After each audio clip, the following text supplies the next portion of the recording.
a little bit of moonlight that's peeking through the alley. It's obscured to your left. You suddenly sense someone standing there. You kind of glance over and you just see a silhouette. Do I recognize this? Make a perception check with disadvantage, you drunk asshole. Guys. Suck at perception. 6. Can't make out any details. I put my hand on my rapier hilt. Draw myself up to my full height. Say, Gertrude, are you, oh, I'm sorry, friend. Can I help you? The figure takes a step closer. My friend is off around the corner. Can I be of some sort of assistance? Takes another step closer. I draw my rapier. I think that's close enough.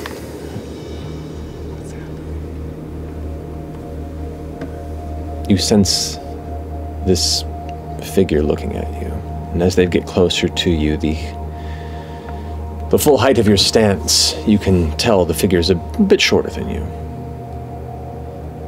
Cloaked of hood maybe comes up to about your shoulders. What'd you say? Is it this dick? Is it the fucking door? Is it the door? Shorter. Why don't we have a conversation?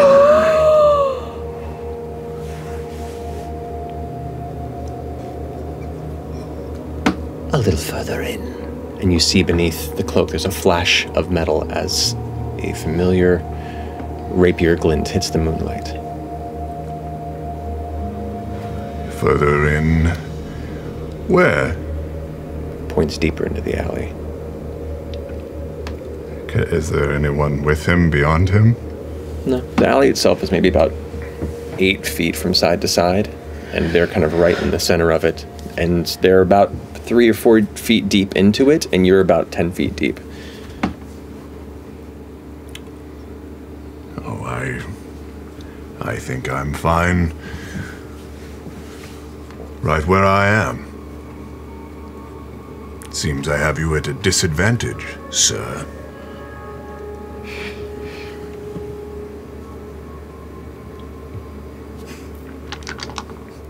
Yeah. Sounded like a dice. What could it be? In a sudden flash of quick movement, unnatural speed, the cloak whisks and you feel a twinge of burning pain in your chest as you look down at the hilt of the rapier that's now up against your chest.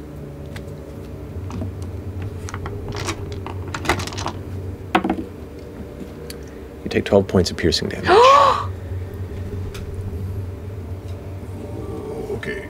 Okay. Oh no. That's a natural 20. No. No. It is. Right there. As you glance down at it and kind of cough for the blade withdraws again and goes this time into the abdomen, right up to the hilt, for 16 points of piercing damage.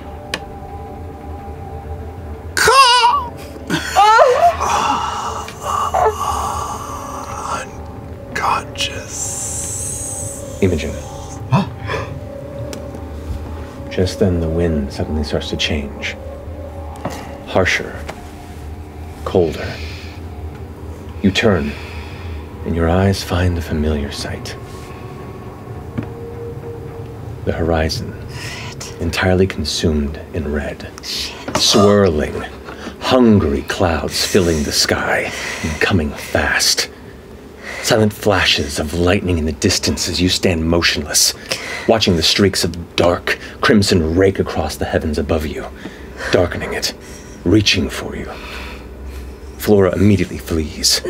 You stand, frozen, the storm reaching around, and consuming you, buffeting your face, the wind growing louder and louder until you hear her voice. Run, Imogen. Run.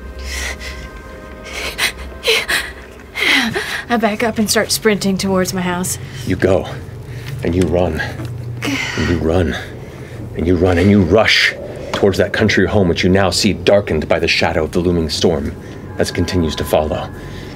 You reach the door and tear it open, look over your shoulder to the roiling storm, and you see another figure standing where you were. At a glance, it's a man, older, refined, walking proudly into the tempest before he's gone. What? As you lie bleeding in the alley, your vision begins to blur. A coldness and a peace begins to come as the figure steps and blocks the moonlight and says, So Bertrand Bell it is, huh? Good night.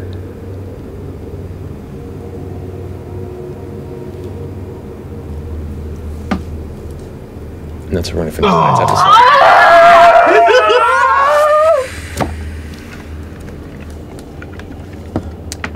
We'll pick up from there next week. No, we're gonna do it right now. This episode already ran pretty late, but it was getting to fun stuff, and you guys are having great banter. But I probably should have said my name was. Barry? Barry? As the vision fades, I just say, I can stay. Says who?